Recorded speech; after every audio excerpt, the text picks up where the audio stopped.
Inalay mo, Tatay Digong, ang buhay mo para sa amin. Ang hustisya ay dapat para sa lahat, hindi para sa iilan lang.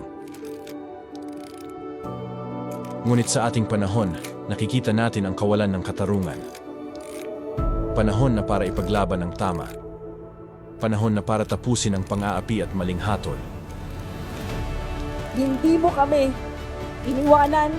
Ikaw lang ang leader ng bansa na ito na lumaban sa kriminalidad, droga at korupsyon mata sa mata. Napildi nato ang kaparat, kagol o kasakit, mabuhay mo tanan! Hindi tayo papayag na ang kasaysayan ay baluktutin.